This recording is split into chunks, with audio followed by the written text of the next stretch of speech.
Hello mga mamis! Welcome back to my YouTube channel. This is Mami Ice TV. At pag-usapan natin ang tungkol sa pre-eclampsia. Ano nga ba ang pre-eclampsia mga mamis? At ikaw ba ay mataas ang inyong BP or blood pressure habang ikaw ay buntis? Pag-usapan natin ngayon. Ang pre-eclampsia ay ang pagtaas ng BP or blood pressure ng isang buntis. Nangyayari ito 5 buwan or around 20 weeks. May iba din na nangyayari ito mas maaga ng pagbubuntis or chronic hypertension. Minsan, tumataas ang ating BP after nating manganak. Postpartum pre-eclampsia, increase in BP after giving birth. Wala namang mga nakakapagsabi mga mamis or naging dahilan ng pre-eclampsia. Pwede din natin baka naman natin sa ating mga family history or minsan din kasi may mga history tayo ng high blood or hypertension sa mga mismong asawa natin or pamilya ng asawa natin.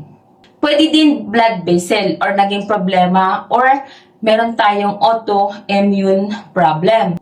Dahil meron mga taong possible na mas mataas ang chance na magkaroon ng pre-eclampsia. Or bago pa sila nabuntis, meron na talaga silang high blood or hypertension. Yung may mga sakit ng diabetic, may sakit sa kidney, may mga sakit na autoimmune like lupus or yung nagdadalang tao ng kambal.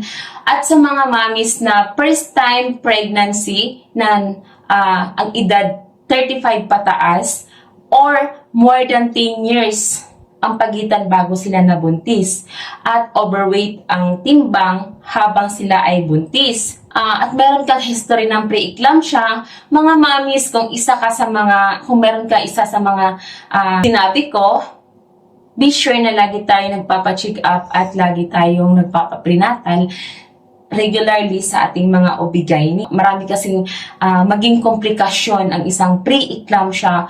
Pwede kang magsi-seizure or pwedeng mahulog sa eclampsia dahil sa mataas na BP natin.